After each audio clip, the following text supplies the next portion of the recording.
Welcome to the Warships Podcast with your host, Kellorn, Venacera, and Arun.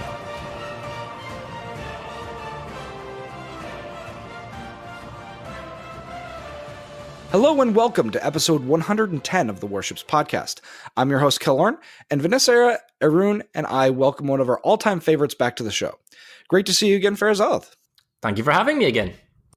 Absolutely. So Monday, I posted on Twitter that during our recording last week, the dev blog announced that they plan to eliminate odd-tiered aircraft carriers. We actually talked about this a little bit after we stopped recording last week. And I asked you all to vote on who you'd like to hear from on the topic. Femininely did win that vote, but I did talk to her, and she apologized as she could not make it to record this week, as she's feeling a little under the weather herself. We will have her back on the show very soon, I promise. But your overwhelming second choice was Farazelleth, who we at the podcast think is perhaps the most knowledgeable person on the nuances of carriers in World of Warships. So with that build-up in mind, do you think you can live up to our expectations, Farah? Oh, no, it's fine. I love coming second place to American carriers. We're all good. Oh, man, that's great.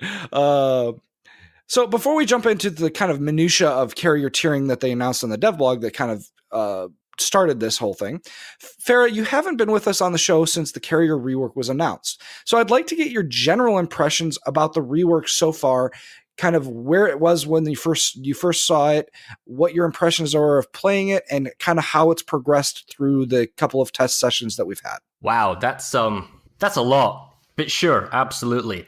Where are we with the CV rework? Well, last we spoke, the American carrier line got an interim change for their loadouts, and now we're at phase 3 of the carrier rework. So there are many things that I feel are good, and I can go over them in generality, and perhaps you can question things in detail. But there are good things about the CV rework. It's going to be action. Okay, that's fine. You know, it's unfortunate for people like me who like the RTS game style, but if it's going to be action, that's fine. Let's make it the best action game mode we possibly can.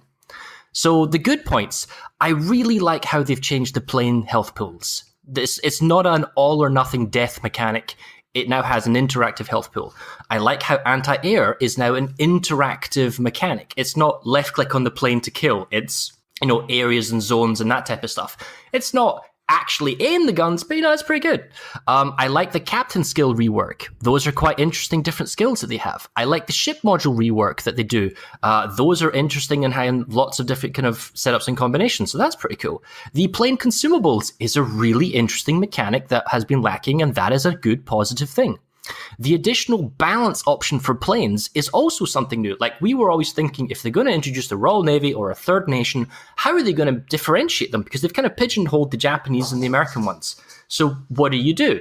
Well, in this particular instance, you can balance on the boosting, the speed, the agility, the payload, the spread style, the bombing run, going in for the attack run, like, for example, like the torpedo bombers, and the accuracy of said bombs. So that's really good. And those are all the pros, I would say. But there are a good number of, I say there are a bad number of cons, at least in my eye. I do not like, and I keep telling Wargaming directly, I do not like the inability to have ship hull control. That really ticks me off.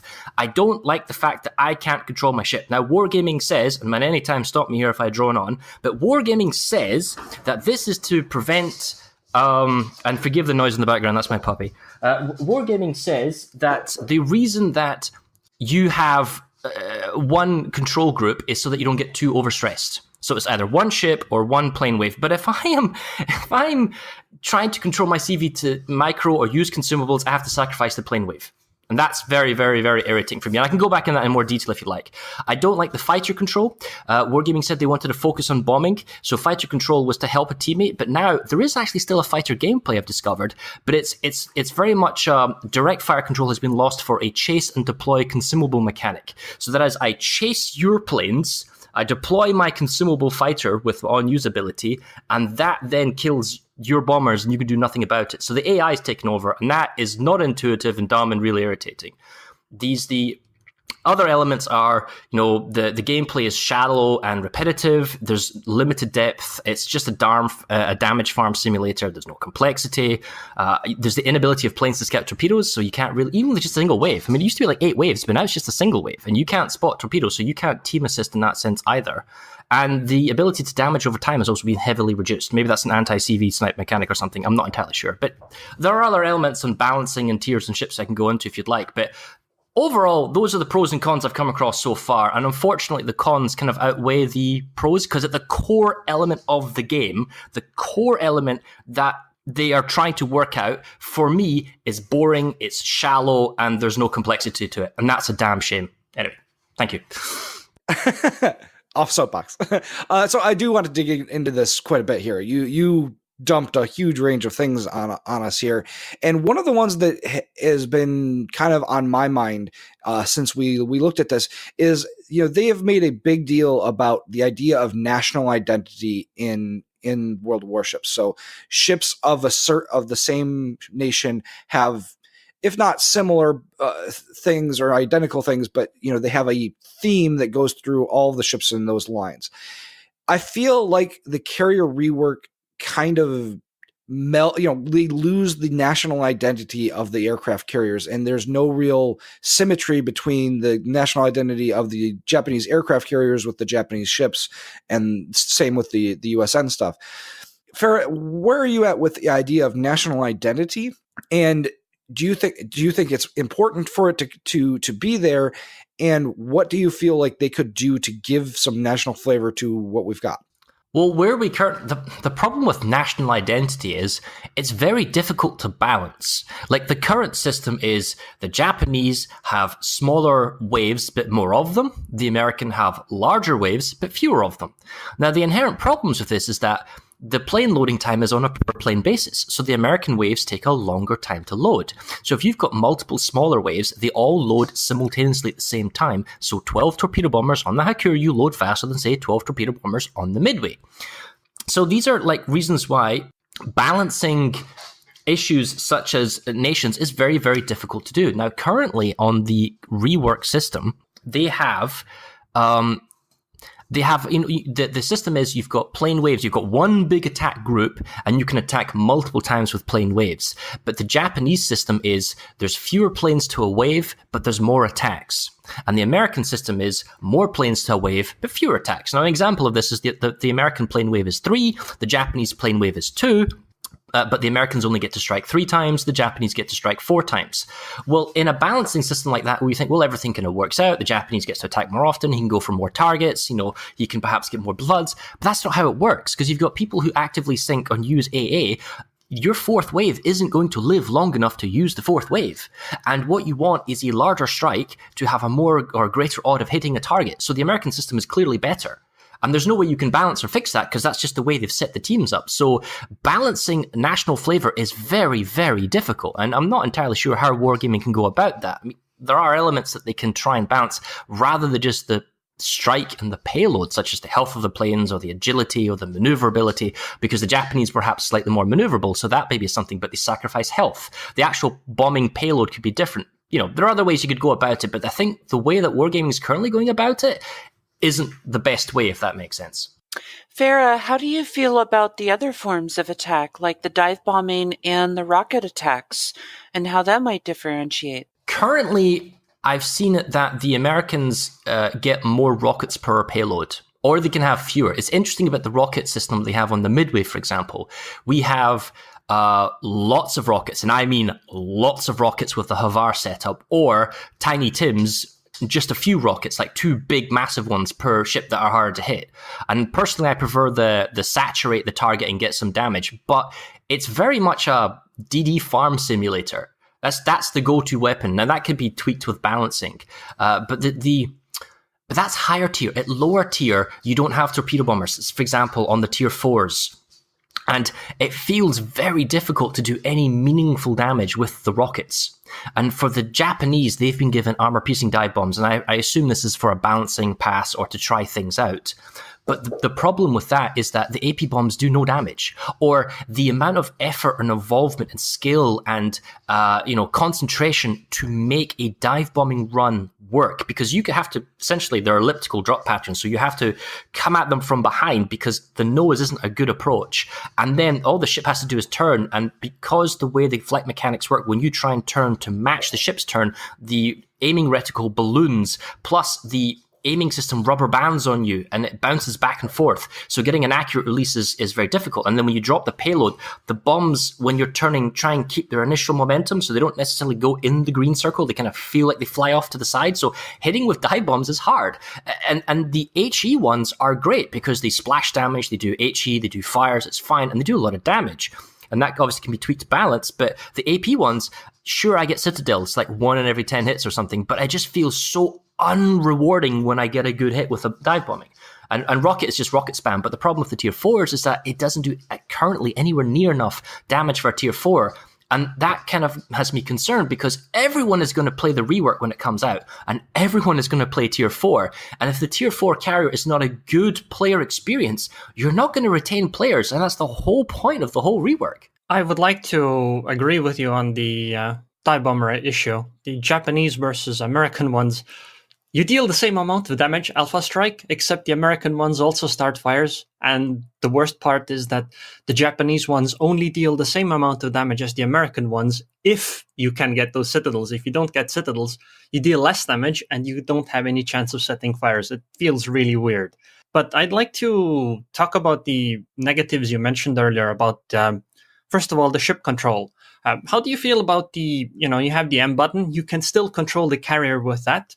Isn't that quite decent, in your opinion? No, it's terrible. What are you talking about? It's like, we believe that you can only control one thing at the same time, right? You can only have the ship or you can have the plane. So I have control of the plane, and then I can go into map mode, and then I can autopilot. Great, I can autopilot, but that is it. I don't have control of the speed I go at autopilot. It's just a predetermined speed that I don't know how fast I'm going. And I can't control my consumable in map mode. Why would you say that you only have one form of control, and then give me like a half version to sort of taunt me? No, that's terrible. Give me all the control. And if you're telling me that it's too much, it's too stressful, we can't do that, well, don't force it on the new players. Allow people like myself to control my carrier if I want to micro the positioning, to use my consumable, and then go back to my single plane wave. Heaven forbid that's too much compared to the fact that it was 3 with the tier 4s, 4 with the carrier, and 9 control groups if you include the carrier with the Hakuryu. You know what? I think Wargaming doesn't know how to do it, and they're trying to just pass it off as if, oh, you don't need it. That's what really bugs me. I should be able to control my CV hull and the plane wave at the same time. I shouldn't have to be able to sacrifice my plane wave to get control of my carrier.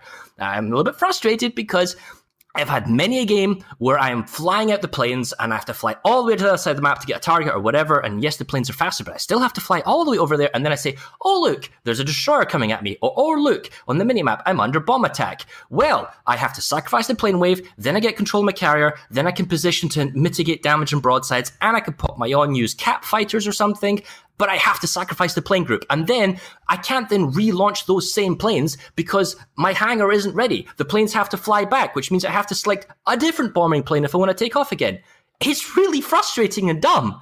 So there's my feelings on ship hull control. So I agree with you on the consumables and the speed issue, especially if you're going in reverse and you use the map mode. That's really weird. And there's the fact that you can't turn off the collision avoidance in the map view. That's absolutely horrifying. But I kind of disagree with you on the other stuff. It's not sacrifice the plane wave. You simply can't use it because it's flying back. I mean, the point is choice, right? Because it's all about positioning your carrier. If you are in a position where you're very, very, very unlikely to be attacked by anything, then usually that means you're far away. But if you go closer, then, you'll be closer, but you're more likely to be attacked. So if you go closer, you will more likely have to deal with the destroyer coming at you and go back to your carrier's view. So it's all about, in my opinion, it's a choice, and it feels kind of okay to me. Sure, it's not as good as micromanaging the ship when you're there itself, but I think it's not quite as bad as people are saying it is. Also, I would like to mention that, I forgot what I was trying to say right now. Don't do that, everyone. Farah, I do have a question related to that. If you could switch back to the carrier without sacrificing the plane wave or having it return to the carrier without doing anything, what would you want those planes to do while you would just loiter? They would just loiter where they were. If you relinquish control of the planes to go back to your carrier, they would stop flying in any direction and just fly around in a circle. So they'd be vulnerable to deployed fighter planes, or they'd be vulnerable to AA, anything along those lines. Now, I actually think that's a good idea. I wouldn't necessarily mind it. Now I remember what I wanted to say. I disagree with the fact that Wargaming doesn't know how to do it. I'm fairly certain they do know. And I'm pretty sure they have tried all these things. But the problem is that they are the ones that run testing, what new players see and what they do and what they think. And the issue is that if you allow experienced players to do things, then those experienced players gain a massive advantage over those new players. And if the player experience in going back and forth isn't found to be good through their testing, it's kind of understandable why they wouldn't want to do it. Now, personally, I agree with you that I think we should have control of both of them. In fact, I would like it if we could launch all of the planes at once. I would be fine with it. And all the other ones would simply fly in a circle if we're not controlling them. But I guess Wargaming decided not to do it. I would like to talk about the fighter control too, though, because I think the point of the fighter control change is to make it simple.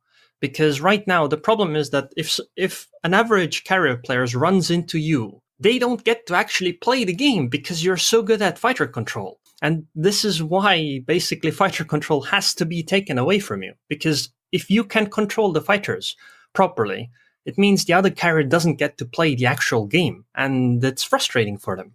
Well, my response to that would be is that the skill gap and the fighter control hasn't gone away. It's just changed, perhaps unintentionally. Now you have a system where you have on-use fighters, but the on-use fighters are not necessarily being used in the defensive sense, in that I will put it over a friendly ship or I will place it somewhere to create a zone of no fly.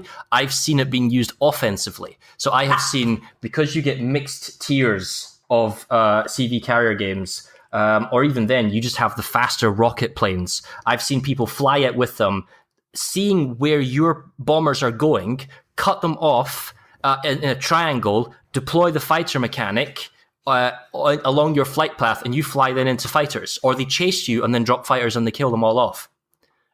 So I've seen people use that aggressively, and it's not intuitive, and you don't necessarily know how it's going.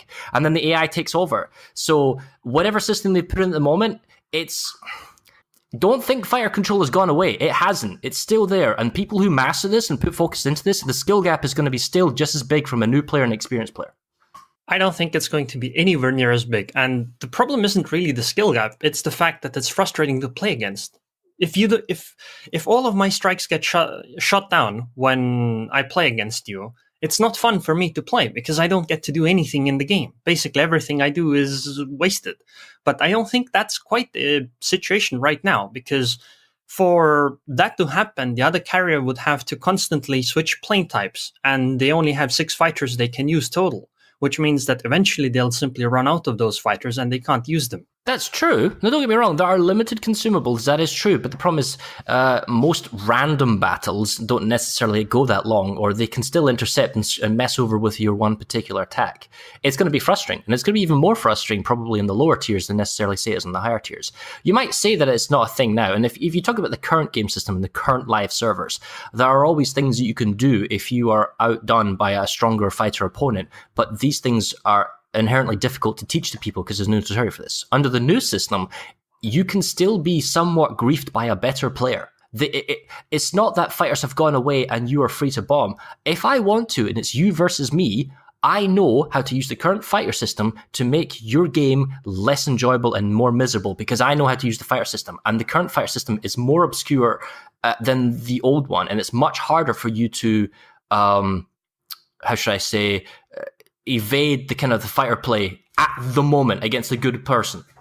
Well, sure, but then you would have to go out of your way to try to influence my game. Whereas in the current version on the live server, the best way for you to play is to simply deny me to do anything. And that's basically the point. And the way to play against it is mostly dependent on what the surface ships do rather than what, I do. If your entire team is blobbed up, I don't have a choice to go and try to strike a target that's hugging the border somewhere because nobody is there. And your fighters are going to be above the blob and there's nothing I can do. That's kind of what I mean. Sure, right now, the same thing could happen in the CV rework. However, once you drop the fighters, they would have to switch to another plane to go back again. And, the circle of engagement for those fighters isn't that big. But I do agree, though, that there are some things that are done with those fighters that are incredibly frustrating. Particularly if you fly over an enemy carrier and drop fighters on that specific spot, you simply have to launch planes and those planes die to those fighters because you can't really get rid of those fighters before that. Maybe they can do something about the AA and the interaction with the on-use fighter. I don't know. It involves more testing of mine, but I just know that when you use the on-summon fighters and when they catch your bombers all die almost instantaneously. So you say I may have to focus all my attempts to then intercept you. I only have to intercept you once and only with a part of the plane waves. And then on top of that, the maps are not only bigger, but the planes are significantly faster, especially at higher tiers. So actually flying over and intercepting you is a lot easier than you think. But I'll leave it at that. Well, I'd like to say, so let's imagine that we're both you're intercepting me in the middle of the map. Once fighters engage, my squadron is dead. I can basically just write it off. I would jump back to the carrier and take a new squadron. You would have to do the same thing, which means you're not going to be able to drop anything with that squadron. That's kind of what I was trying to say. But I guess, we probably should move on. I have a question for you. How do you feel about spotting, how it is right now on the live server versus how it is in the test server? And do you think this is an improvement? Well, many people complain about the live server, how the carrier can spot too many things. So, for example, Hakuryu has 8 plane waves. It can spot many, many things in many areas, or it can do on-call spotting. So it doesn't spot a particular area until it goes blind, and then maybe your team calls in competitive sense and you fly there, okay? So now you only have a single plane wave. You can still spot really effectively. Like, because the planes are significantly faster, you can fly with engine boost if necessary to go see a particular part of the map. And if that plane is too far away, then what you do is you just return that plane, spawn another plane at your carrier, and then fly from your carrier if you're closer from your carrier. So spotting isn't going away. It's actually probably more powerful. And then if your carrier is sunk and you die, so long as you get a plane wave in the air, you still have an additional 3 minutes of spotting post-death. The only difference is that your single plane wave now cannot see torpedoes in the water. Now, some people might call that a really good thing. I might call that a bad thing if it's a single plane wave. But that's the only difference. CV spotting is going to be just as powerful as ever, slightly different. Torpedo spotting is no longer a thing, so you can't be like a sort of team support player. And that's just all it is at the moment. So people who are calling for a nerf and the inability, or they don't want the CV to spot as much, they're in for a rude awakening because it's not going to go away. So in a similar fashion, Farah, one of the stated reasons for the rework was that there was an excessive skill gap between players like you and like players like me playing an aircraft carrier because I suck at it. Do you feel like the rework addresses this appropriately? You know, one of the things that you mentioned is that there still is a skill gap and it's gotten huge. What did you mean by that? Well, it's like min-maxing everything. So depending on what you are doing, you can play the system better. So, for example, one way that it's kind of like a skill gap is, say you take away the fighters entirely, right? Well, all that happens is that you now have the old Lexington 013. And when you had the old Lexington that had no fighters, only 1 torpedo bomber and 3 dive bombers, and both teams had to strike Lexington, it was a bomb-off. It was a race to see who could do the most bombing and the most effective. And that's currently what would happen. You would have the most skilled player would have the most impact and kill the most enemy ships. So there's still going to be a skill gap in this sense. It's just going to change. It's no longer a system of who can micro the best in the sense of who can manage the most planes and do the fire control and bombing control. It's just going to be a case of who has the best aiming, the best approach, the best skill when it comes to focusing on a particular target. So the skill gap isn't going away. And then if you're talking in a competitive sense, or clan wars or whatever, which I'm sure we'll talk to in a little bit more detail later, then comes in perhaps more of a scouting element, and maybe the skill gap is less there, but it will still be apparent. Whether it be as big, I don't know. I don't know if it'll be as big, but it's still there. So one of the things that I was really worried about when I actually first saw the very first version of the CV rework when Arun and I were in St. Petersburg in the spring is I was really worried that the carrier would be able to do too much flooding damage or fire damage, that, if you get hit by a torpedo strike and you hit your repair party and they turn around and torp you again and you get flooded again, there's nothing you could do about that. Do you feel like the kind of flimsy nature and the really, I find it very unlikely that you get off more than 2 bombing attacks with most of the waves. Do you think that that's kind of sufficient to address that concern, or do you think that the potential for damage is too high with the carriers in the rework? Well, there's 2 elements there. It depends on the number of waves you have. And at the moment on the test system, we're playing mostly against bots because everyone wants to play carrier, so they need bots to fill in. Bots don't have captain skills. Bots don't have the current system. So the balancing in the AA isn't realistic. So how many planes would actually survive? Could you get in a bombing run with, say, torpedoes or fires? Could you run away? All that type of stuff. So there's a number of things there that could be different. But also, I'm fairly certain I read that the fire and flooding chance for carriers, offensive planes, was dramatically reduced. And this is possibly an anti-CV sniping mechanic because the CV is the most vulnerable thing currently. If you can get fires and floods, because you have to sacrifice control to use your damage con, and then sometimes there's not a damage con because you take a heal. So I don't think the dot is an issue here. I think Wargaming's pushing towards an alpha strike, but not like a huge one, just like lots of little small punches, not bleeds over time. You'll still get fires from the HE and you'll still get flooding from the floods, but I had torp hits against noses of battleships, which is almost always a guarantee. And this is with a flooding signal and everything. And the guy definitely didn't have damage con because I know he was on fire. I didn't get a flood. So it's not a guarantee anymore. So I guess, do you think that is like, do you think the overall damage potential of the CV rework is currently balanced or not? I don't think it's less. But let me rephrase that. Currently, under the current balance, which is subject to change with numbers, the lower tier CVs is significantly lower, like significantly lower. But the higher tier CVs, the 8s and the 10s, especially the American Midway, is extremely high. Almost brokenly too powerful high. Yeah, I felt the same way. Tier 10 seemed way too strong. The damage output on them, especially rockets, was ridiculous. So, I mean, I understand that, but I guess my question, and again, is do you think it's balanced with the other ship types in the game? Cruisers, battleships, destroyers? The Midway isn't. No, I mean, it's too easy to... Because one of the things you have to understand about a carrier is that in the past, in the live system, the planes are very fast, faster than any, ship. Right?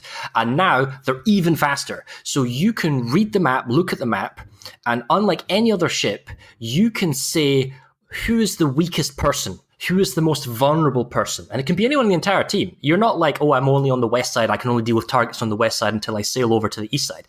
No, you can look at the map and you can decide who is the best person to attack. Who is the most vulnerable, or what's the most important, thing I have to do to help the team win? That's something only the carrier can do because it's the only one with the flexibility to send the planes in that direction and get there fast enough. So if I see a destroyer by himself or a battleship by himself, I can go over there and I can harass this person, do damage and kill him. That is the strength of the carrier. And that will always be the strength of the carrier until they radically change it. So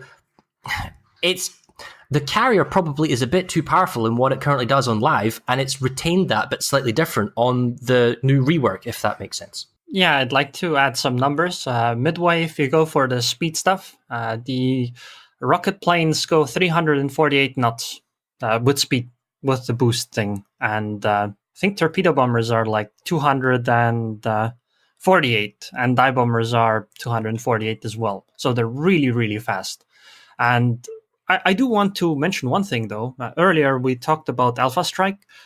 Midway torpedoes actually deal 5,500 damage only, which I think is a good change because considering how much you can hit targets with them, they could hurt a lot. Well, I do want to move on to some of our other topics since we spent a whole bunch of time talking about kind of the general carrier rework. So diving into the tiering issue, last week the dev blog announced the plan to remove odd-tiered aircraft carriers. This was kind of the impetus for us doing this episode at all. And so their reasons for doing so included lowering the number of carrier queues in the game, better progression between carriers, and clearer gameplay. The mechanics of the split will dictate that the odd-tiered carriers will be removed to return at a later date with different identities, but move to even tiers.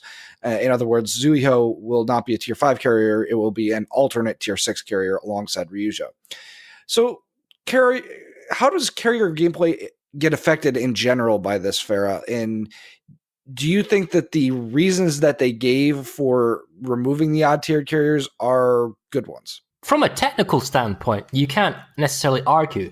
There's better queuing, there's better matchmaking, people play games, especially when there's multiple ships in a game. That hasn't changed. But the core fundamental element is this. You are releasing a new game mode, a new form of play for one of your major classes, that sole intention is to increase the player base. That's the fundamental thing that you're trying to do. And your plan to do that is to remove half the carriers in the game? That, to me, seems like an obvious shooting yourself in the foot.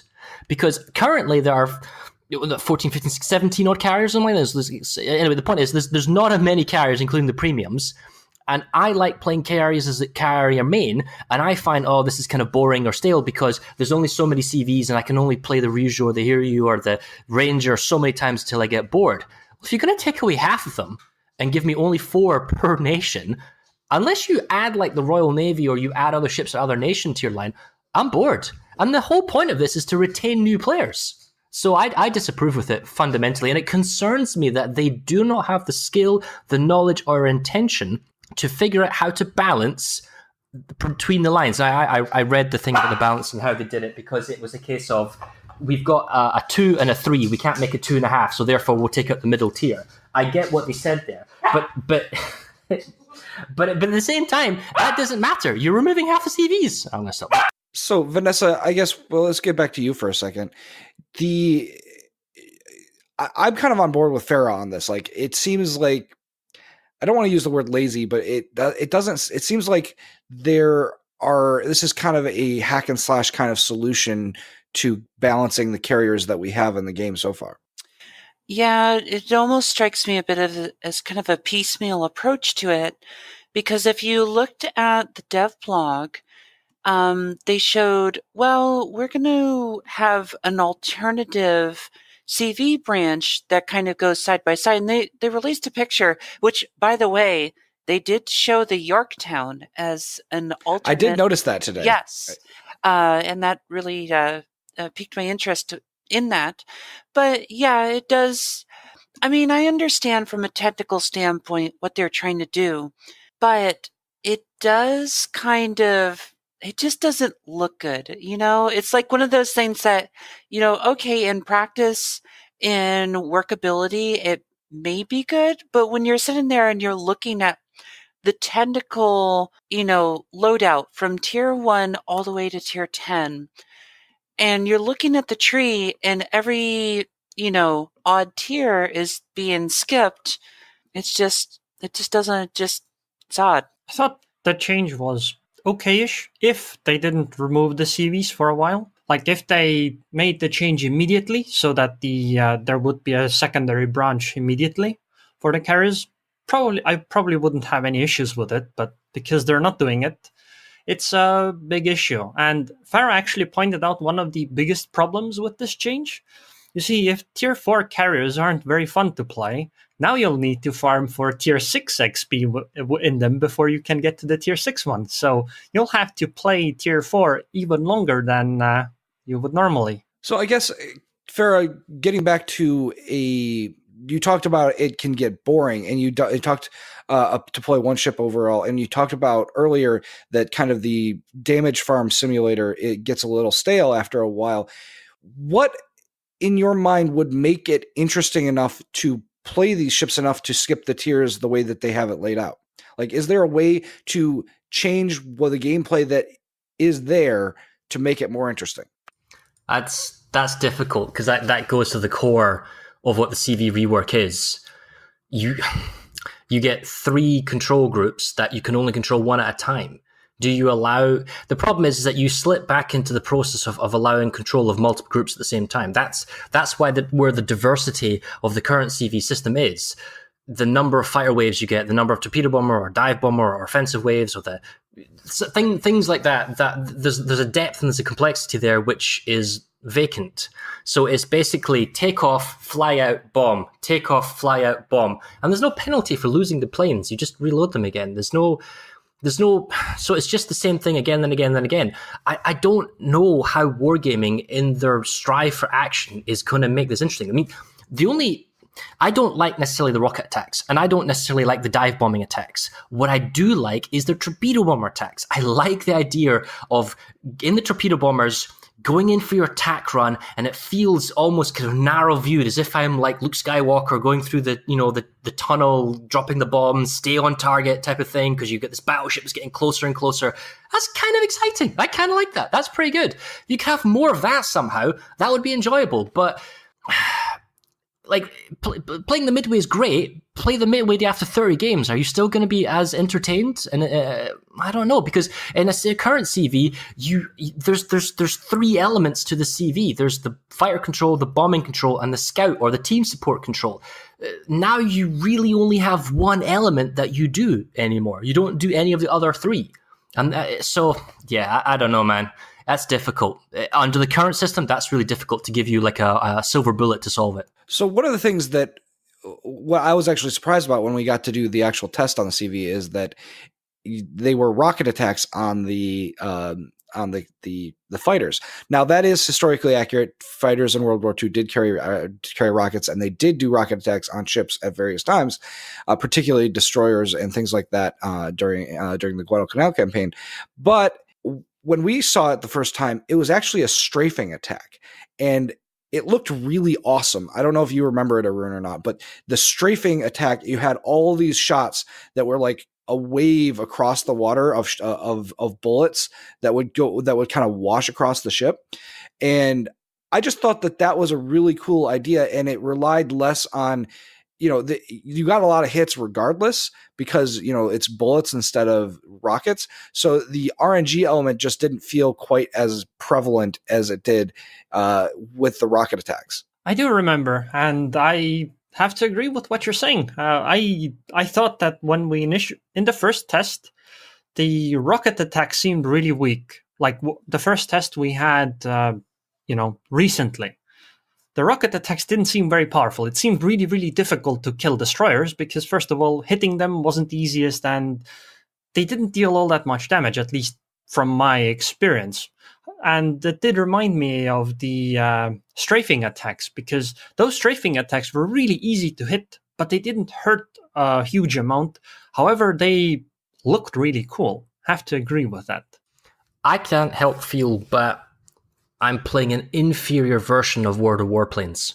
Because I've played World of Warplanes since the redo came out, and it was mildly fun. The only reason I stopped playing it was because of all the bots. And when I play the news plane control system, I feel I'm on a 2D level plane. I can't go up or down. I can't change my altitude. I can only go left or right, and it's a cumbersome left or right, and the interface is clunky, and I get to do some attacks on some ground naval targets, but I can't interact with other planes. I can't do anything. So maybe it's wrong for me to base this, to base the planes from World of Warships against the planes from World of Warplanes, but you barely control your CV as it is, especially with the way they lock out the carrier and you have to sacrifice the planes to control it. So I just feel disappointed. I feel like it could be so much more, but it's not. I'm glad you said it, because I've been thinking the same thing for quite a while now, especially as I play World of Planes a bit more.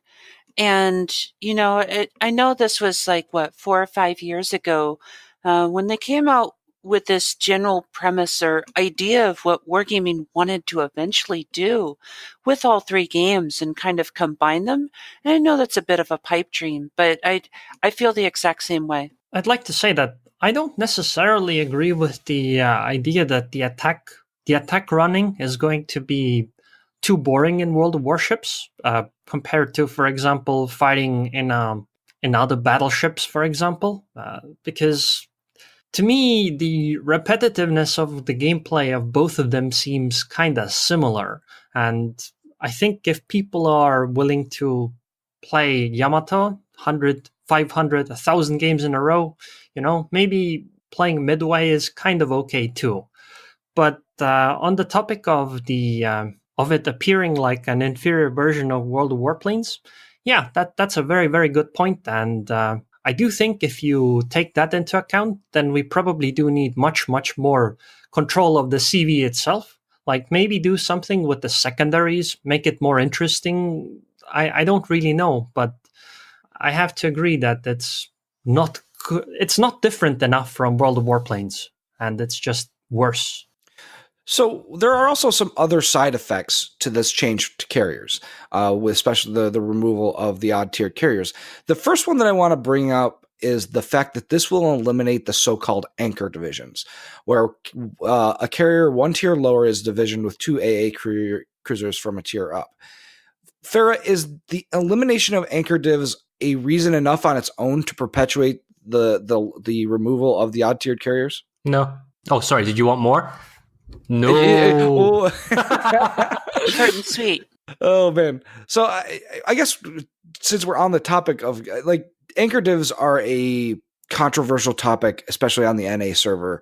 I've seen some pretty heated debates, among people some people that are advocates of doing it, and that's perfectly acceptable. And then, the people that, usually it's the solo carrier players that just get very disgusted by it. And I guess, where are you at on it, and how big of an issue do you feel anchor divisioning is? I think I myself have anchor divisioned at the request of a friend way back when the Saipan first came out, like the first week or so it came out. And my friend wanted to play Bismarck and he didn't want to get dragged into tier 10s, so I played a couple of games with it. So I can understand the power you can do with that, because CVs have to be, the whole mechanics about why that happens. It's really simple. You just make it so that if you're going to division with a carrier, everyone's the same tier. And that's it. And you solve the problem right there and then. I personally come across CVAA divisions, and I come across anchor divisions when I'm playing carrier by myself, when I'm streaming. To me personally, it doesn't bother me, because I know I'm better than the other person and I will beat him. But you are at a disadvantage, and that's true. So the simple solution is to just match the tier in a division with a carrier, and you solve the problem. You can't use CV anchor divisions as an excuse and justification of the CV rework. Let's just remove CV divisions in general. That way we don't get to anti-air divisions. Those are far worse. It's a problem at tier 10 because people don't have issues or things that they have better to do. For me, I'm aware of it because I'm actually physically paying attention, and I will know what to look out for and know what to deal with. But if the map is harsh, for example, like it's Shatter or something, and the guy's got two guys that are like 8.6 kilometer AA, and he just wants to lock you out, yeah, that sucks. No one's having fun there, that's for sure. I know how to play around that, but for someone else, it's terrible. I don't know if anchor divisions or CVA divisions are a big thing in the lower tiers because I don't necessarily play that much there. But yeah, it's terrible. But to say remove CVs from divisions, that's a slippery slope there. I don't know. I think that has to be a better solution. But then again, we don't really have to think about that too hard because we're going into CV rework. Who knows what the new division system is going to be? Under the current settings, it is too powerful to have two CVs in the same division. That's too much power right now. And that's kind of where I want carriers to be. I want to play carrier with a friend, but that's probably just going to be the same as a carrier and an A or two carriers in the current life system. Because if you have two CVs that work together, then the hammer and anvil technique comes back, or the ganking one particular guy comes back. And that's so powerful that I still don't see carriers being able to play together in divisions. Well, I was making a joke earlier, so don't worry about that one. In fact, I would like to say that if you're a very good carrier player, it's probably better not to make an AA division because you'll be the anti-air. So you'll be the one that covers everybody.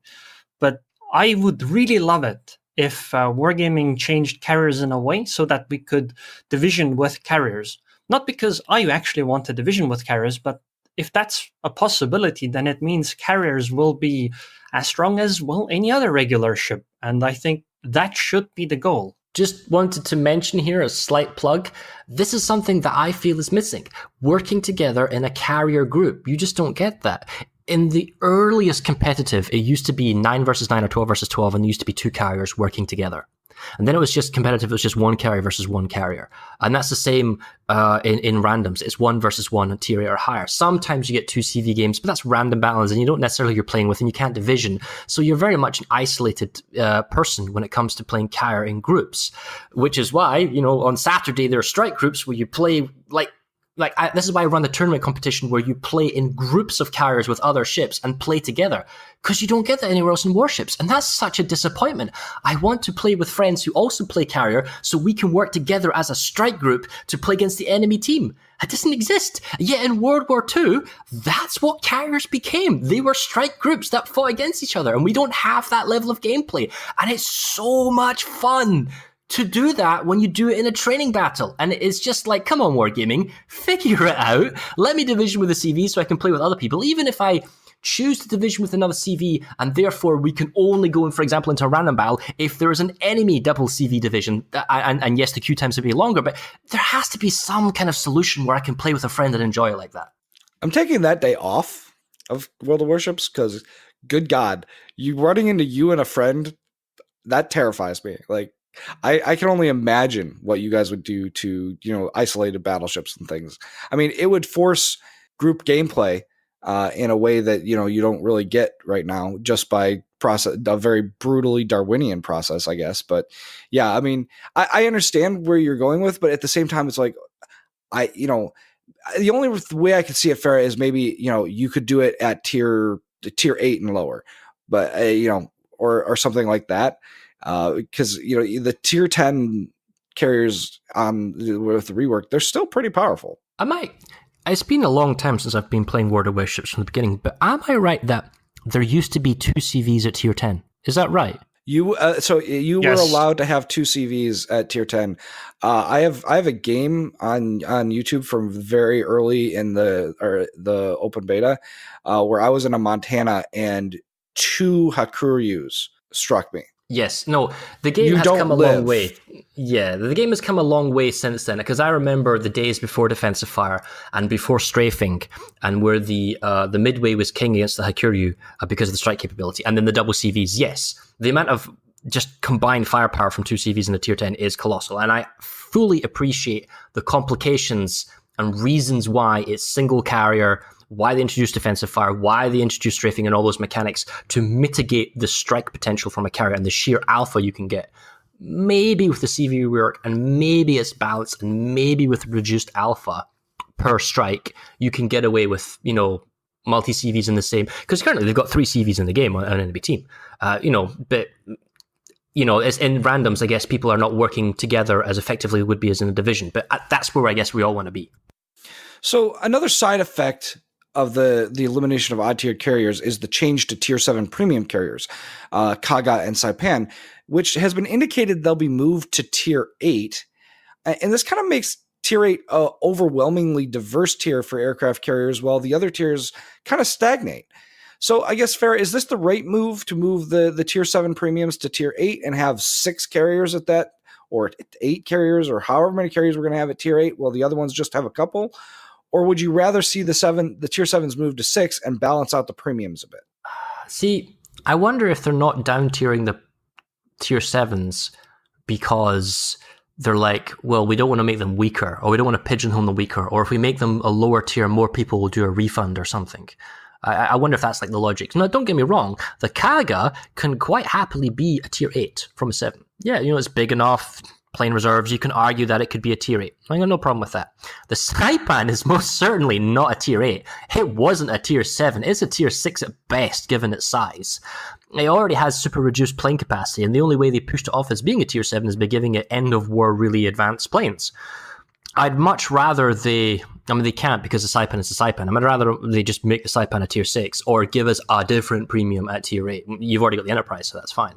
So yes, there'll be tier 8. Yes, you'll now have 3 premium carriers all at tier 8, and this seems to be like the magical tier with the Graf Zeppelin. It doesn't bother me that much. If the CV rework is successful, you'll probably see premium ships coming in at different tiers. And because they're doing 4 ships in a tech line, and that's how they're going to stay, they can probably then justify and squeeze in other nations, that don't have a full tech line. So it's like, whatever, it's fine. I don't feel strongly either way about it. I just laugh at the fact that Saipan wants to be a big brother and he gets to be tier 8 like everybody else. I'm a big boy now. And like, no, you're not. I mean, realistically, the Saipan is the same size as an Independence. Exactly. And the Independence is like an escort carrier at best. It's tiny. It's or a light carrier. It's not even a fleet carrier. It's like an escort or support carrier. It's like, no, you can't. Go home. So, Arun, Saipan has kind of been iconic as part of the current carrier, landscape as kind of a lot of people considered her to be overpowered. She has, the tier 9 planes. Where do you think that Saipan might fit into the CV rework? Well, I mean, if they're going to rework the entire thing, I don't think we can really even speculate. I assume they will try to balance all of them because I really don't see why they wouldn't. And that's kind of it. Because honestly, like, whatever historically happened, if they're going to put the ship at tier 8, it's going to be a tier 8 ship, and it probably is going to be as strong as a tier 8 ship. They'll give it some bullshit that will make her even more bullshit than she is, and that will make her okay, I guess. Maybe, Saipan will be the only ship with controllable fighters or something. So, Farah, you just said something interesting, that you consider Hiryu to be stronger than Saipan at the highest level of gameplay. Could you give us a little bit of detail on why you consider that, and which, you talked about 222 Hiryu versus 312 Hiryu, and then the 2 different versions of Saipan. So there's a number of reasons why the Hiryu is stronger. The most important element is that the Hiryu doesn't need to have the initiative. In carrier duels, the first person to make a maneuver is the one at a disadvantage. If I strafe you, you dodge, you cannot strafe me. If I exit strafe, you then follow and strafe me and you kill my planes. So that first initiative gets punished. And the key advantage for the Hiryu over the Saipan is that if you left-click engage each other, the Hiryu wins that dogfight, because it has an extra plane, 5 versus 4, and it has dogfighting expert benefit from tier 7 versus tier 9, so it gets 2 tier benefits, so it will win that engagements. So the Saipan will lose. So if the Saipan then chooses to use his magic party trick and then exit strafe, as long as you're on the ball, you can then follow strafe him and kill his planes off. So you have the initiative. When it comes to striking, the Saipan only has 6 torpedo bombers. Usually he loses 1 or 2, which is proportionally percentage-wise, he loses a huge amount of strike. And the Hiryu can do multiple dots of flood and fire, the key part being fire. So it can do more effective damage on certain targets. It's just, it has to be far more selective. It suffers more against higher tiering. But if you go into, like, say, a ranked battle, the Hiryu is stronger, 222 versus 220. If the enemy Saipan goes 301, then it doesn't really matter about the air control, because you can match him. Even 222, you can use your dive bombers to drop their payload to then go scout along the flanks. He then has to send fighters to perhaps go chase after them, so you're not doing scouting role. You're waiting with your torpedo bombers to strike anything you have of opportunity. And the only thing you're going to try and stop is a panic effect on the single dive bomber of the Saipan, which is going to be totally RNG based on only realistically the destroyer, where he will click on the destroyer and it will do all his health or none of his health. That's typically how the atomic bomb works of the Saipan dive bomber. It's the reasons why at the highest level of gameplay, the Hiryu is actually better than the Saipan. I could go on as a lecture for an hour as I've done in the past, but that's in a nutshell. So there you go. Sometimes I feel like you're playing an entirely different game than me, Farah. So moving on to something a bit more general, Royal Navy carriers are rumored to be in the works to be delivered after the CV rework launches. So what are you looking to see from the Royal Navy carriers, and how does the rework and elimination of odd-tiered carriers affect the line in your head, Farah? Well, it's concernful because they are taking out the odd-tier carriers, but they're not introducing the alternate line because they don't know yet how they will differentiate them. And that's the key word. They don't know how they'll differentiate them. They don't know how, like, the current carriers are the quote marks strike carriers. So what are the alternate line going to be? Are they going to be strike light, strike/support? I mean, they talked about planes landing and capturing points or doing assistance or dropping smoke or all these other fancy things, which means they have no idea how to balance differently. So yes, you can still introduce 4 Royal Navy carriers in a line, and you can make them the Royal Navy strike, but I don't see any new game mechanics coming out of it. There'll still be some element of torpedo bombers, there'll still be some element of dive bombers, and there'll still be some element of rockets. That's it. How they balance the damage and the numbers and the speed, that can all actually be done with the planes. Like maybe the British planes are slower but have a longer boost, or maybe they have greater agility and they can turn left and right more.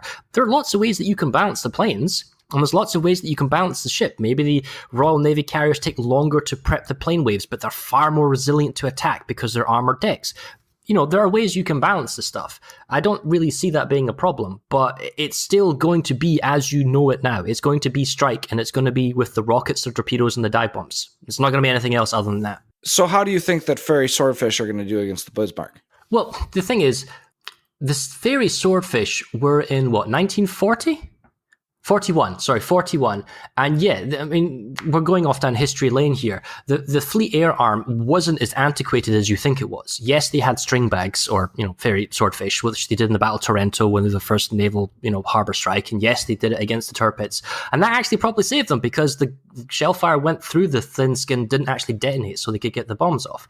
But early into 42 and then onwards, they were using a lot of Marlets, which was American, F4Fs and other variety of planes. And most of the British Pacific Fleet was all using American planes with a limited number of like Seafires and other stuff, which was a perfectly acceptable plane. Well, they were doing that for logistical reasons because they were using American logistical pipelines, correct? Well, not necessarily, no. They were using their own logistical system coming out of Sydney as well. There were some elements of the Americans, but most of the stuff was coming from their own supply lines here. Like if you're saying how do the string bags work, they'll probably be tier 4 or 5, and they probably won't do very well. But the odds are you will not see the string bags used against the Bismarck, because the Bismarck will be a tier 8, and at a tier 6, I'd like to think that we had better planes then.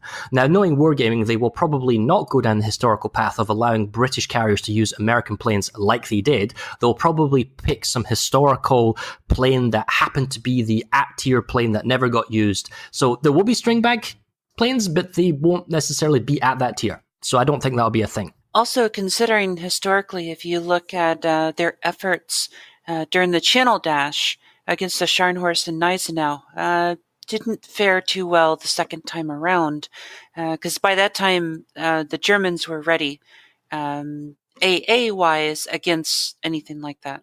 Kind of, but that's not necessarily a fair reaction, because the Fleet Air Arm wasn't involved in the Channel Dash. That was the RAF with, not antiquated, but with medium bombers and other stuff. And you have to watch the capital ships at all times, and then they sneak out at night and they make a dash, which what it is the Channel Dash, and then you have very little time in preparation. There's no like bombing plan. Like when you're an aircraft carrier and you're going to strike the enemy CV, you have a game plan. You know what you're going to do. You know where you're going to loot. You know how you've practiced against sinking shipping.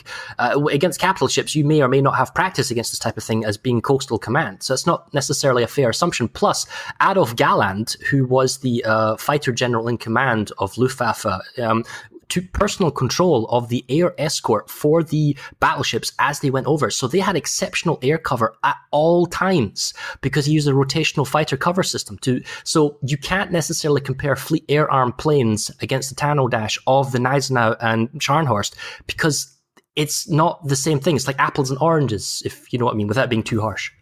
Well, 2 points there.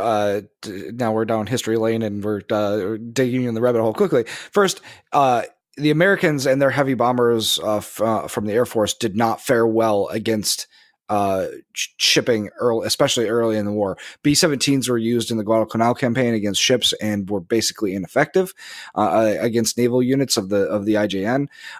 And the other thing that is, didn't Galland receive the Iron Cross with swords and diamonds for the Channel Dash operation?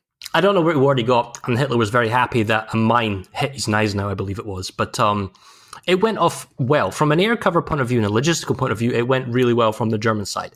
They got pretty far before the British detected, and then the ships were well covered at all times. So it's a very difficult nut to crack. And these are land fighters that are covering the ships, and there's a lot of them.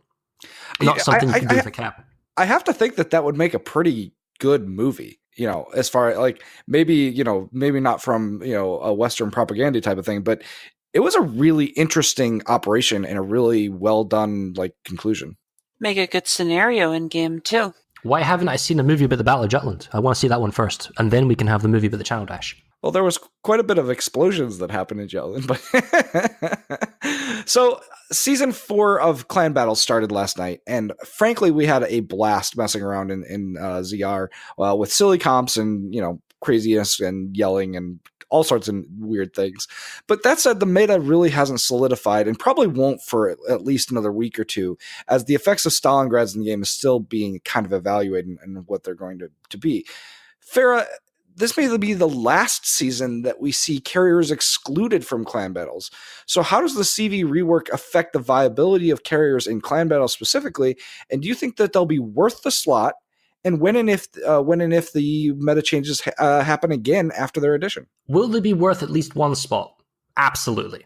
If you use the current system that is on the Super Tester server, right, the one that we're working on phase 3 right now, then look at it from a King of the Sea point of view. When that's what, 9 versus 9, but even 7 versus 7, it's worth it in the sense that currently in King of the Sea, the first thing that you do, if you're a Japanese carrier, is you get torpedo armament expertise, so the torpedo bomber loads very quickly, you take off, and you might even move the CV forward, and you drop the payload as quick as you possibly can, and then you fly straight across to the enemy team.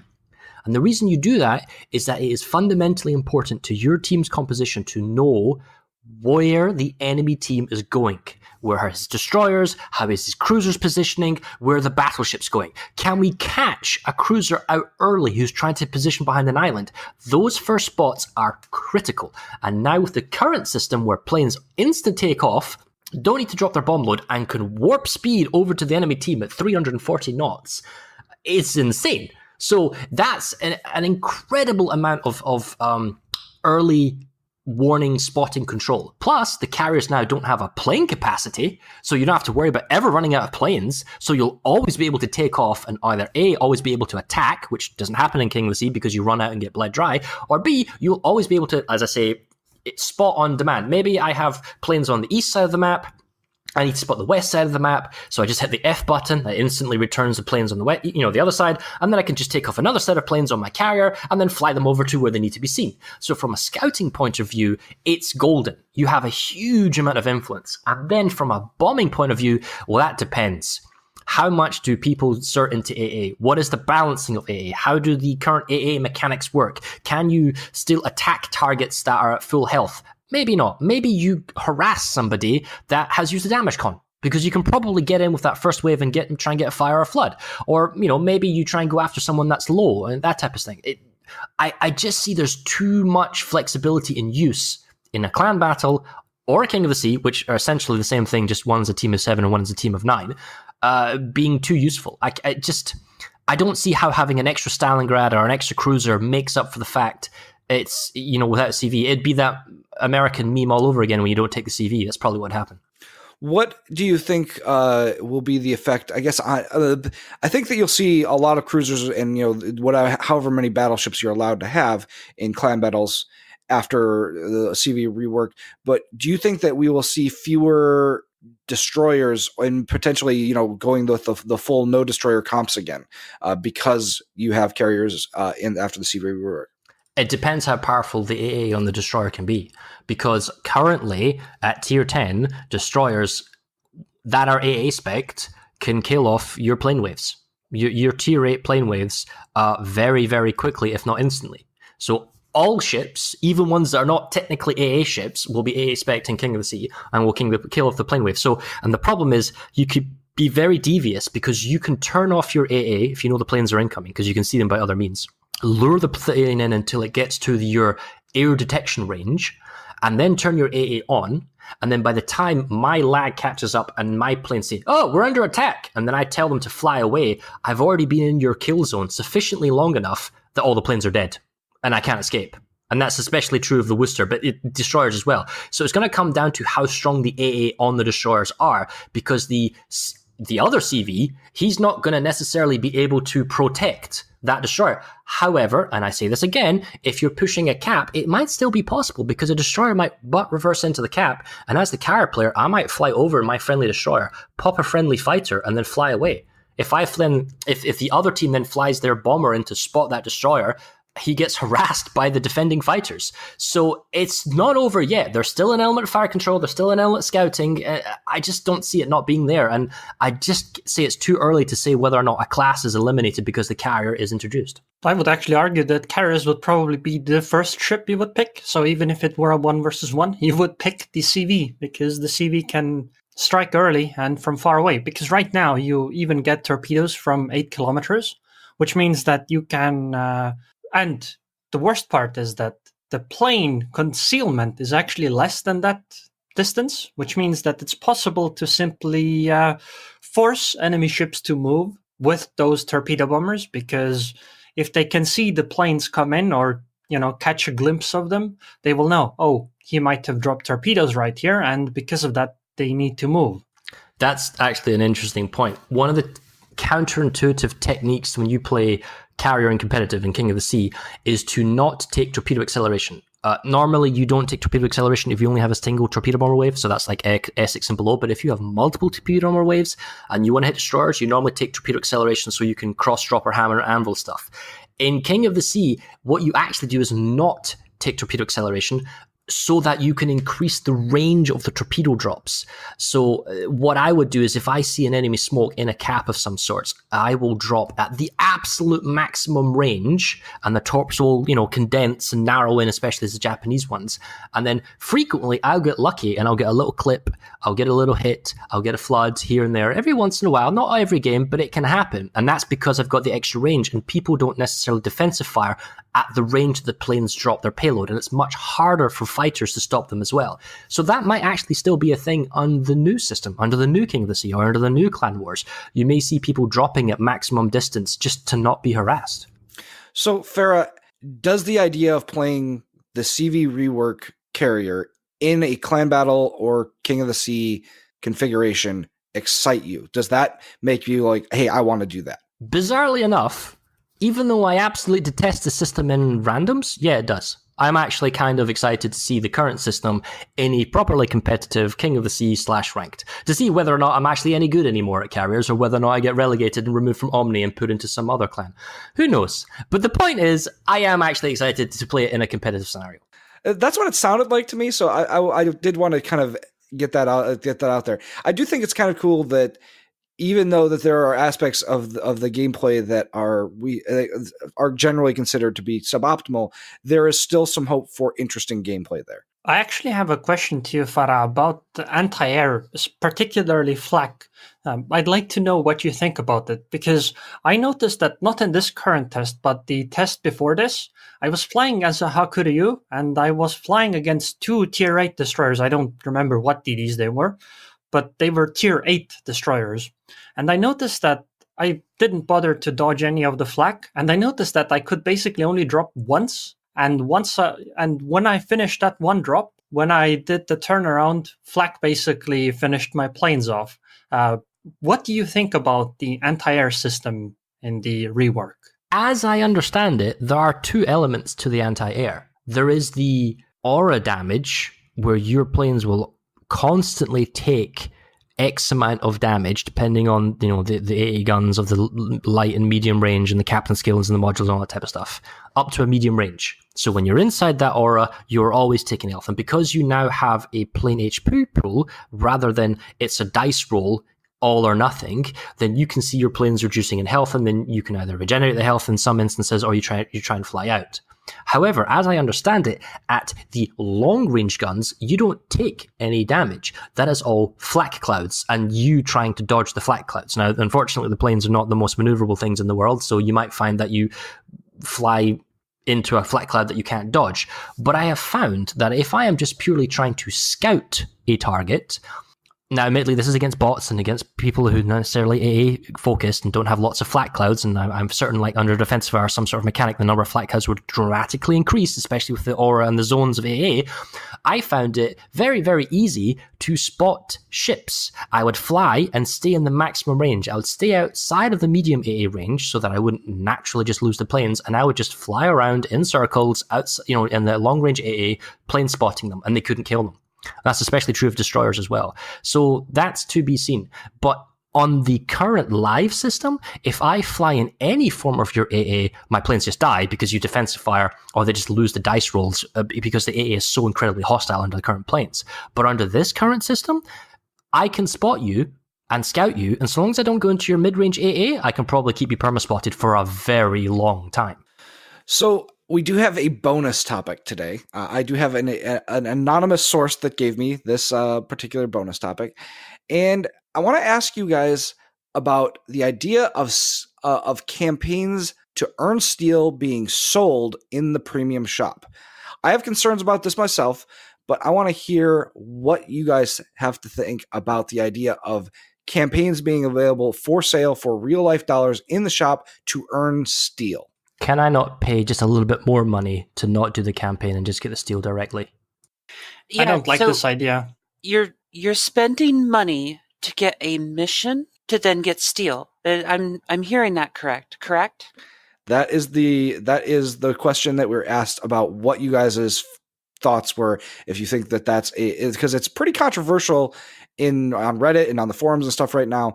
I wanted to kind of get you guys' thoughts for and against and whether or not you think that Wargaming should do something like that. Well, what is steel for? Let's come full circle and come back. On the ranked seasons, before steel was a thing, you played ranked and you want to get a reward for ranked. So after like 3 and then 5 times ranked 1, you get a reward ship. The key operative word here is you earned a reward ship. Well done. Your good skill gets you a ship. Now, not necessarily talking about the balance of the flint or the black. I don't want to talk about the balance of that particular thing. Good people will make good ships even better, and good people will make bad ships look good as well. But it's a reward ship. That's what it is. So now we change it to a system of, you know what, we can't keep magically making up rewards for the 7th and 9th, time you rank out at rank 1, because people who are just starting will never get it. So we'll introduce a currency. Logically, that makes good sense. So it's going to be steel. Okay, so clan battles was originally going to be play X number of clan battles to get a reward ship, the Stalingrad, but then we'll think, we'll make the steel as well. Okay, the key operative word here is reward ship. If we are now changing to a system where you can spend money to get campaigns or missions that gives you steel, these are no longer reward ships, and that is a fundamental shift in the mentality and positioning of wargaming. And as long as everyone understands what this is, these are no longer reward ships. These are ships that can be earned now by multiple ways, not just rewards. Then, honestly, whatever. Wargaming has to monetize. I don't care. I as long as I can get the steel just as easily by playing missions, by ranked or clan battles, it doesn't bother me. But if you then strangle the ability to get steel or make things more expensive so that you entice people to only go down the purchase for steel missions, then that's a problem. Is the idea of pay to win too strong for this? Well, it depends whether or not your definition of the Stalingrad is pay to win. It's powerful and everyone's using it, which is trolly. But then again, from a carrier's point of view, I love it when you bring the Stalingrad because it's really susceptible to my AP bombs in the current system.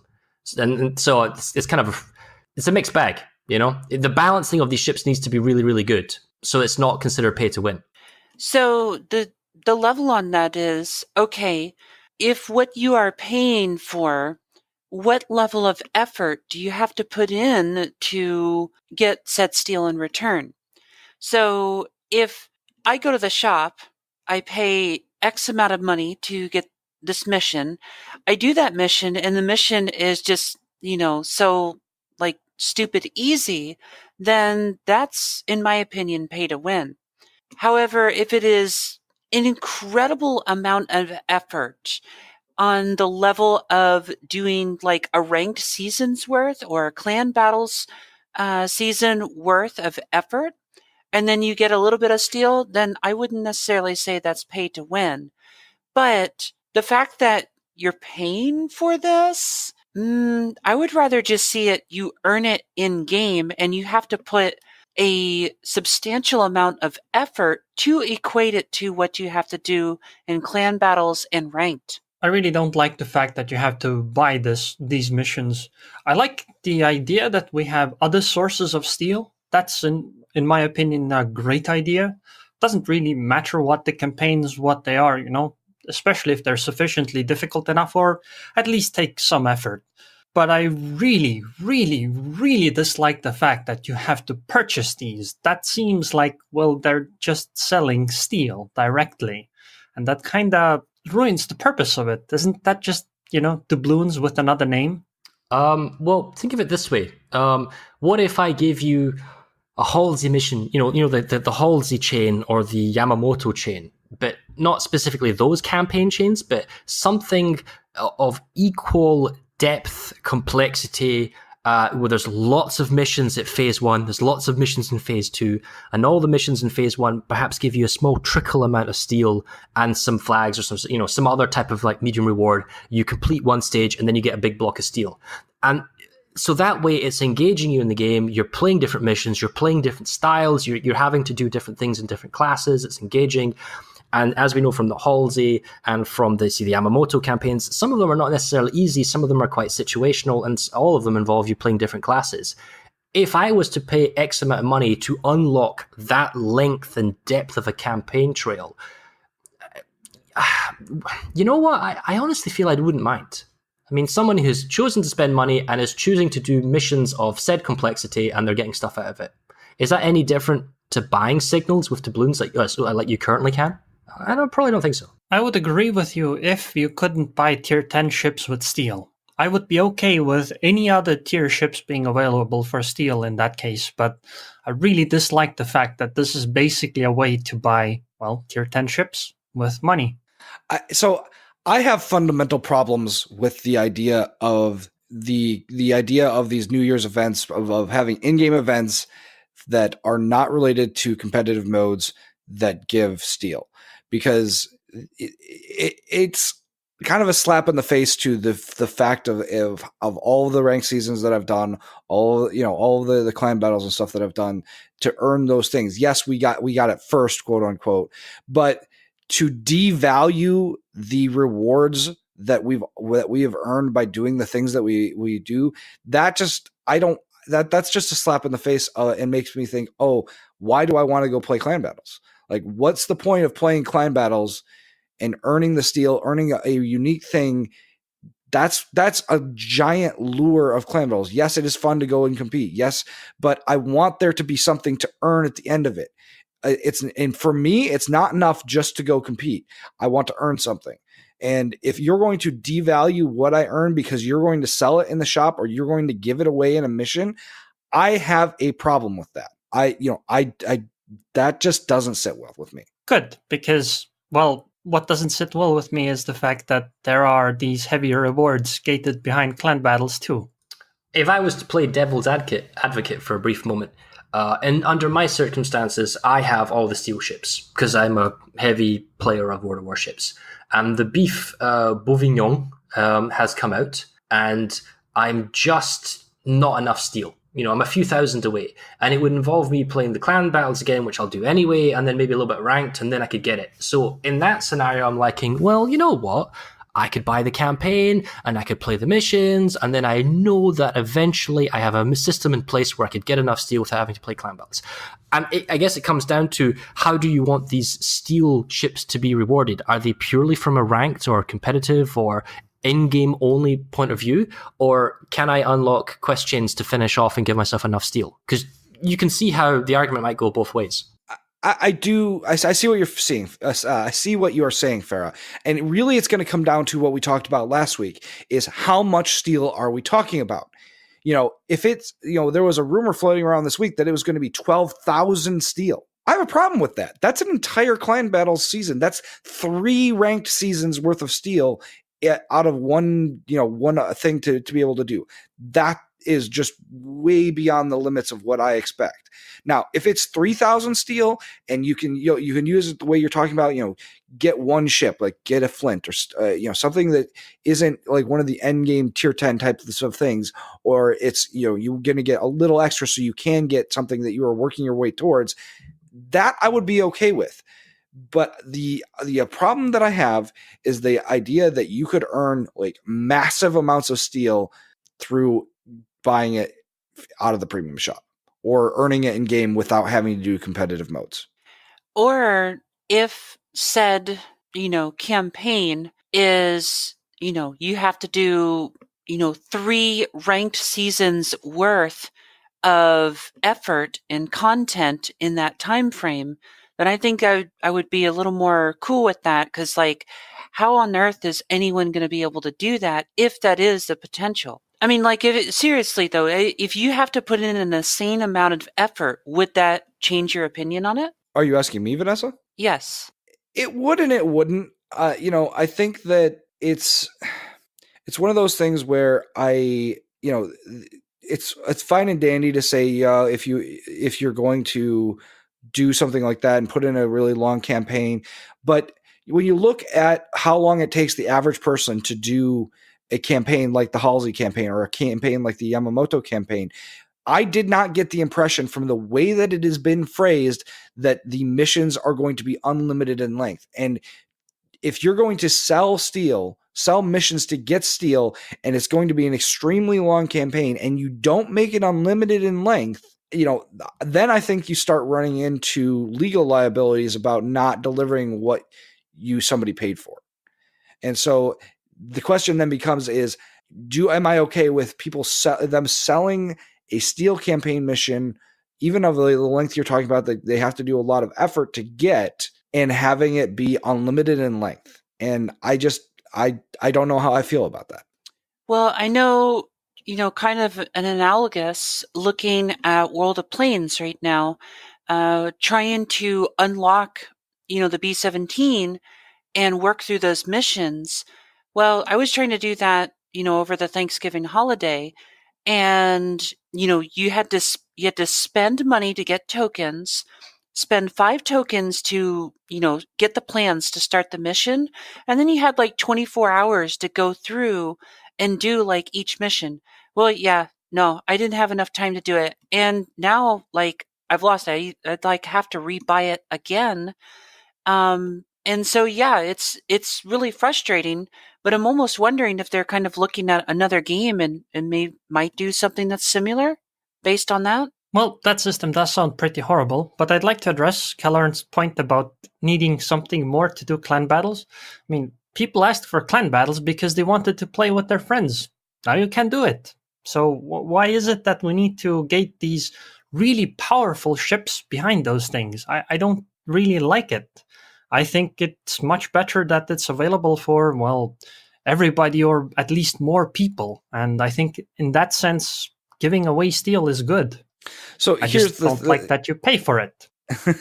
So here's the thing, Aaron, is that I am of the type of player that played a lot of things like EverQuest and World of Warcraft and EVE and things like that, where you had to put in a lot of effort to earn the best things in the game. And when it's kind of like a status thing. It's kind of like a measure of self-worth. It's an EPeen, if you like. I've got this because I put in the effort for it. And, I am of the personality type that likes to do things like that. I like to grind clan battles so that I can earn Stalingrad. I like to do the hardest raids so that I can in World of Warcraft or EverQuest, so I can get the item that nobody else has. Like, it's a tangible thing. It's a dopamine release, if you will, to earn something that is difficult to get and that other people don't have. And that is a driver to come back and play the game. I get that. I just think it's a problem that these rewards are tier 10, because they have to be at least somewhat competitive compared to the other tier 10s, which means that they will affect other, clan battles, rank battles, whatever you have it. It's the final tier in the game. Everybody is eventually going to want to play that. And I think the reward shouldn't be tier 10, for steel. So, hold on real quick. Sorry about that. My response to that, Arun, is if it's not end game, what's the point of earning it in the first place? But go ahead, Vanessa. No, I was going to say, this is where, I can easily agree and disagree with both sides of the point here. I too have played, many different games, many different, I still off and on play World of Warcraft. And like you, did a ton of heavy raiding back in the day. I raided from vanilla to basically the start of Cataclysm. And, to take some analogous, one of my proudest moments was earning the achievement, the Herald of the Titans in Wrath of the Lich King. And I think, kind of looking into World of Warships, we had the system where we were looking at ships as kind of the status symbol. Maybe that was the mistake of wargaming. They added these emblems and flags and stuff. Maybe the status symbol should have been, hey, you do these clans and you get this, total awesome camouflage, like a permanent camouflage that you can apply to any ship. And that is your status symbol to show that you are, amazing at clan battles or amazing at ranked. And, Vanessa, I will tell you that wouldn't have been enough for me. And I totally get that. But I think, that at the root of the problem here, because that really is, in my opinion, the issue is, what is your status symbol in the game here that you show to try and differentiate between other players and show that you have done effort and earned something? I totally get that. But that is the root of the issue here. And I think Wargaming set themselves up for, I don't want to say failure here, but controversy because of the systems that they initially put in and then the changes that they have made to the game over time. And this is like any other game that's been around for a while that adapts and changes over time. It's the exact same thing. All right. So any last thoughts on this before we move on to our last topic for the day? Hearing none, our last topic for the day is that we've heard that Musashi will be removed as an in-game purchasable ship in patch 0.8.0, which should be sometime in the new year. So if people don't have Musashi, I want you guys' quick opinions on, should they make the effort to pick up Musashi before she goes away? Yes. And I believe Kronstadt is as well. Farah, you are correct. Sure. When I never, like when the Missouri came out, I didn't get it because I was like, well, what's the point? I never play Battleship. I play mostly carrier. Why would I care? Eventually I'll go down the American line and I'll have the Iowa. But when they said, oh no, we're going to take the, Missouri away, right? I was like, bought it. Just boom, buy, done. And then as soon as the Musashi came out, I was like, oh, that's an interesting ship. Buy it. How many games have I played in the Musashi? I've probably had it since it first came out. You want to know how many games I've played in it? 4. None. I've not played it once. Not a single game. It's just a port queen for me. Because it's there, I want it. And if they're going to take it away, I want it more. I'm the same way you are, Farah. I'm kind of curious from Arun and Vanessa's perspective, are these ships worth having for the cost they have and before they go away? Yes. The simple answer is yes, because things change, the game changes. Sometimes these ships fare better, sometimes they fare worse.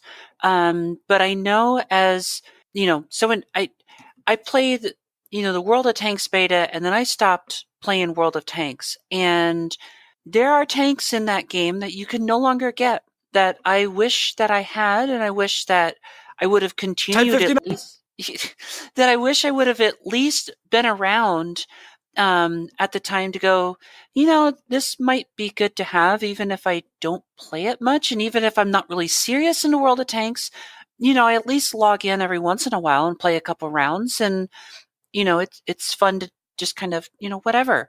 But, again, it kind of goes to what we were talking earlier about, status symbols and efforts and, something to show for your time in the game. And this is one of those things that, yeah, you should probably get it. So I think you should get it because the Musashi, just like the Missouri, is a very, very, very powerful ship. At least according to Maple Syrup, right now, the highest win rate at Tier 9 on EU server in the last month or two was Missouri at 52, Musashi 52, Jean Bart almost 52, Alsace 50.41, Lion 49, Iowa 47.5, Friedrich der Grosse 47, and Izumo 47. As you can see, in terms of battleship performance, these two are very strong ships, and I kind of feel bad for anybody that missed the Missouri. So if you can pick up the Musashi, definitely do so. As a carrier main, I absolutely encourage you to get the Musashi, and it's nothing to do with the fact that it has absolutely no anti-air. So please go ahead. Why did I not see that one coming?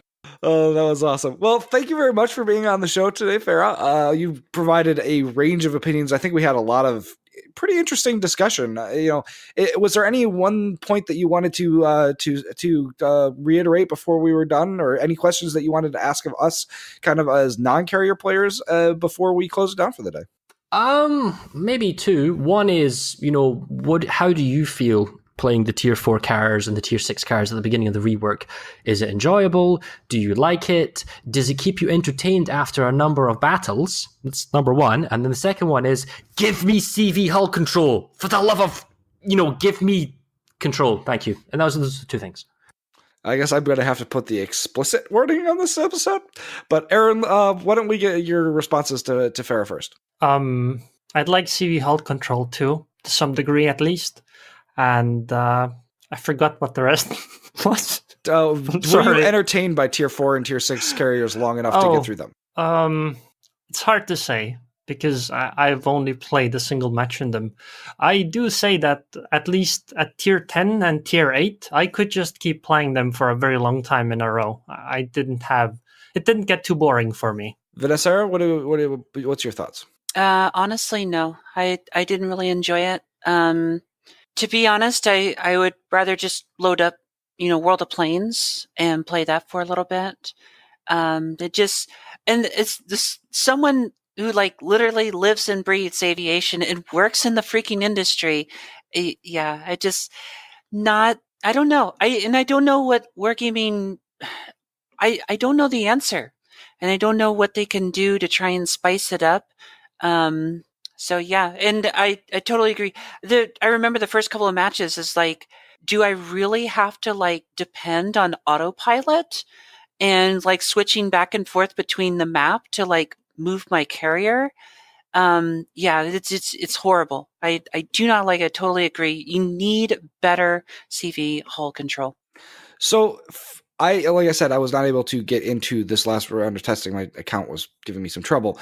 But I will say that the gameplay in general would not keep me entertained long enough to get through the tier 4 and tier 6 carriers, even if I was more entertained by the tier 8 and tier 10 gameplay, which I'm really not. So I don't know. Let me preface this by saying I have a degree in aerospace engineering. I love planes. I love planes. I love spacecraft.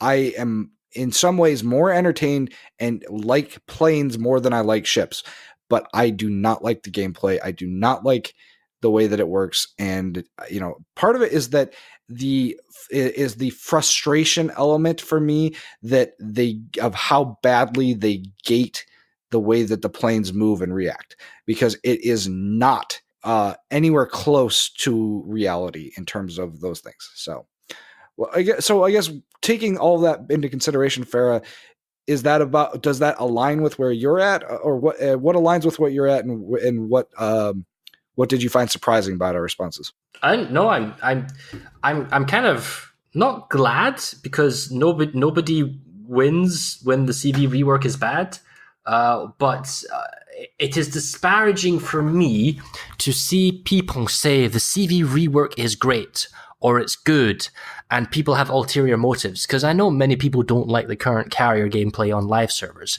and I wonder if sometimes if people have ulterior motives where they see where the current gameplay is going on the test on the super test, and they think, oh yeah, that's great, it's going to be terrible, let's do that, because it's not what it currently is. So it is encouraging when other people who are not carrier mains and don't have a vested interest in the old carrier system come forward and say, you know what, there are actually issues. It could be better, because some people may see my opinions as being tainted or biased, which I'm trying not to be. I'm trying to be as open and successful with the action as can be. So it's positive when other people come along and say, actually, you know what you're saying, Far, that's good. And that for me is reassuring. I'm not crazy and I'm not by myself. Well, I mean, you have people who maybe play the game one way and they don't necessarily see the entire picture as a whole. And I know that's something that we've always tried to do, is look at the entirety of World of Warships in every aspect of it and from every different angle. Even if it's not something that we play well, we try and look at that perspective. But ultimately, what is going to be good for the game? Because if we don't have a healthy World of Warships and the game, just slowly declines or dies off, then all the time, effort, and investment that we put into this game is, I don't want to say all for naught, but we can't continue to enjoy something that we love if the game is not healthy and fun for everyone. I think that you make a good point about the biases, Vera. I don't think that anybody can get away from biases. Like, I understand that you're trying to do the best thing that you can. I am biased about things, and I try and account for that. But I also feel like there is a certain amount of bias that you can't get away from. That everybody has a certain amount of bias that's just a part of who they are. And so, I think that you do a great job. I love hearing your opinions, but I who understand you are trying your best to be unbiased, I don't know that I can go so far as to call you actually unbiased. Does that make sense? Oh yeah. No. I understand. Don't worry. I have a vested interest. Everyone knows that. It's just I'm trying to make it the best it can be from my point of view. That's all. It's fair. So, well, thank you very much, guys. That's it for this week, folks. As always, follow us on Facebook at facebook.com/Warships Podcast and Twitter at Warships Podcast for updates between episodes. If you don't forget to check out Arun on YouTube and Twitch. And Farah, I believe you Twitch stream as well, correct? That is correct. I Twitch stream whenever real life allows me, whenever Puppy doesn't interfere, and whenever work doesn't try and interfere as well. Twitch.tv/Farazelleth. And, come check us out. There'll be fun things every once in a while. And there's our Discord as well. That's where lots of hangar carrier people chill out and talk as well. So you're welcome. And, don't beat up on the NA people too badly in Omni, right? Sure. I mean, being part of Omni, I can't help but feel I'm wearing a cap with a skull on it, as is our logo, and thinking, guys, are we the baddies? What? Am I in the baddie team? Oh, okay. Fair enough. I play with ZR, and there's a certain amount of baggage that comes with being a member of ZR. Let's just put it that way. I might as well just have like a weeb sign and just like carry it around. So, but everyone will be glad to know that former podcast host Kami Samurai has joined ZR and is now officially a weeb in training. Oh my God. Oh, but we of course want to thank our amazing Patreon backers. If you're interested in supporting us, please consider becoming a backer yourself. We even $1 an episode does help us out in creating each episode. Take care, everyone, and we'll see you next week.